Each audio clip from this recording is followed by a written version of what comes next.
शेर अपनी फैमिली के साथ फजर के घर आता है।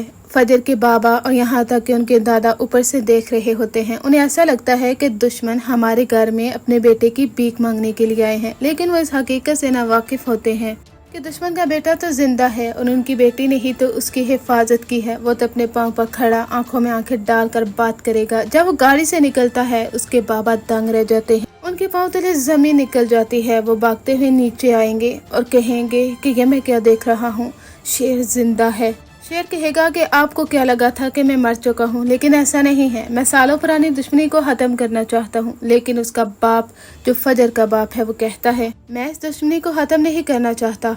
आज तो मेरी एक और दुश्मनी में इजाफा हो चुका है, जो है मेरी बेटी, जिसने मेरे साथ ही दगा किया है। मेरे सारे अरमानों पर पानी फेरा है उसने, मुझे जीते जी मार डाला है। आज तुम भी जाओगे और मेरी बेटी भी इस घर से हमेशा हमेशा के लिए जाएगी। आज के बाद फजर तुम हमारे लिए मर चुकी हो। शेर कहता है कि आप कैसी बातें कर रहे हैं, यह आपकी अपनी बेटी है। आपको तो खुश होना चाहिए कि इसने आपके कहने पर या किसी और के कहने पर मुझे मारना नहीं बल्कि मेरी हिफाजत की है। एक डॉक्टर, उसका क्या फर्ज होता है कि वो एक पेशेंट की हिफाजत करे, लेकिन इसने तो सबूत दिया है दुश्मन की बेटी होकर मेरी हिफाजत करना। इसी चीज ने ही तो मेरा दिल जीता है। अब मैं इसके साथ शादी करके सारी जिंदगी इसे खुश रखना चाहता हूँ, इसलिए आप सब लोगों की दुआ चाहता हूँ और आप लोगों की रजामंदी। लेकिन फजर के बाबा कहते हैं मुझे कोई फर्क नहीं पड़ता कि ये किससे शादी करती है किससे नहीं, क्योंकि आज के बाद मैं इसके सर से अपना हाथ उठा रहा हूँ। हमेशा हमेशा के लिए फजर, आज के बाद तो मेरी बेटी नहीं रही। फजर बहुत रोती है, वो कहती है बाबा मुझे माफ कर दे, मेरा कोई कसूर नहीं है। बाबा आपको क्या लगता था कि मैं शेर को मार दूंगी?